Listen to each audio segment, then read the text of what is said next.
Welcome to part 2 of our textbook QA tutorial. Before you continue, make sure you finish the steps from part 1. Downloading the Labs app. Signing up for a title you want to review using the assignments page. Adding the title to your Labs bookshelf. And downloading that audiobook to your device. Before we begin to listen, let's take a step back and consider why we're focused on ensuring the highest level of quality for our audiobooks. Our students often come to Learning Ally after a long struggle with reading. For them, our audiobooks can be a revelation, making them feel positive about reading, often for the very first time. So you can imagine the disappointment they would feel if a book they've downloaded doesn't meet their expectations because of poor quality, whether it's an audio problem, a consistency issue, or a poor performance. This is why we're trusting you to report anything you may find that may have a negative impact on the student experience. Our students are counting on us. Classic audiobooks differ significantly from the voice-text audiobooks. In classic audio, only the digital table of contents is displayed on Labs. We assume that the students have their physical textbooks in front of them to follow along while listening to the audio, so the review process for classic audio involves mostly listening. The process.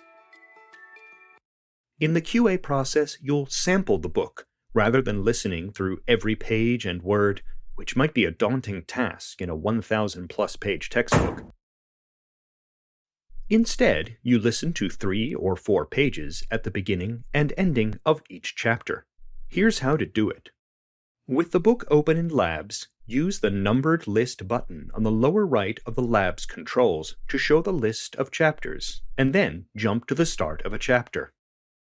Use the back button to scan back 3 or 4 pages, unless it's the start of the book, of course. Page 40. Continue listening across the chapter break, and go on for the next 3 to 4 pages. Use the numbered list button to go to the next chapter, and repeat that process. Here are the issues we're listening to hear during our textbook QA book review. 1. Page announcements. 2. Multiple readers. 3. Headings and chapter announcements. 4. Audio quality. 5. Narrator vocal quality and performance. 6. Exceptional read. 7. Closing announcement. First up are the page announcements. In classic audio, we announce all page numbers, though in voice textbooks, we normally do not. Confirm that the page number is announced clearly and that the audio is synchronized to the text. The easiest way to make sure that the timing is accurate is to use the forward or back button to jump to the start of the page. You should hear a small silence and then the page number announcement. If you hear anything else, then there's a problem. Secondly, in textbooks, we can have multiple readers in every book. However, you should have only one reader per chapter. This is why you listen to both the beginning and ending pages. If you hear a different voice at the start and end, please stop immediately and note this in the worksheet. This is reason enough to pull the book for a redo. You can stop checking the book and note the pages where it occurs as well. Remember, however, that it's okay for voices to change from chapter to chapter. Just be sure that you are hearing the announcements for the new chapter when that new voice begins. The headings in classic audio textbooks become the digital table of contents for students, so it's important that they are correct as well. When checking, please be sure that all the headings are in the correct order, in sync with the text, use those back and forward buttons if you're unsure, and announced in a consistent way. Please also note any typos you see in the heading text on the Labs screen. Getting the best quality experience for our students is of utmost importance to us, so good audio quality is a top priority. Please listen for any issues with the clarity of the sound, including but not limited to background noise, static or buzz, hiss or hum, constant breath sounds, audio volume issues, too quiet or loud, wildly inconsistent volume levels, etc. Now let's turn to narrator quality.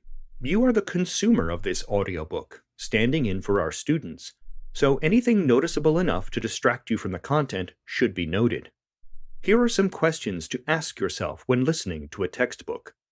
Please remember that textbooks may have multiple narrators per book, so be aware of these questions for each narrator. Note your findings in the textbook QA worksheet. Can the narrators be understood? Are any of the narrators' voices too sibilant, harsh S sounds, or monotone? Are any of the narrators error-prone, i.e., announcing the wrong page or heading, or announcing them in an inconsistent way? Do any of the narrators have poor vocal habits like lip smacks? Do any of the narrators interject uhs and ums? Do any of the narrators stumble as they read the text? Do any of the narrators cut off parts of sentences or words? Are the narrators a good match for the material? Are the narrators engaging? Did they keep you interested? Are any of the narrators mechanical? Is the reading too fast or too slow? Do any of the narrators have poor voice quality? You should also listen for readers who go above and beyond, providing a consistently high quality and engaging experience for the listener. If you come across an exceptional read, please let us know. We'd like to highlight these titles for our students. At the end of every single book in our catalog, you will notice an announcement about Learning Ally audiobooks. About this Learning Ally audiobook, thank you for listening to this learning, etc. This needs to be at the end of every book, so the last thing to do is confirm that it's there. Be sure to fill out your QA worksheet for every title you review and submit it. Also, submit your service hours on the Log Hours tab of the Volunteer portal. Once you've completed all that, you have finished the title and can progress to the next one. Thank you so much for all your help. We could not do what we do without your energy or efforts. Your work helps ensure our students' ongoing success. And again, if you have any questions or concerns, always feel free to reach out to us. Thanks again, and I look forward to working with everyone.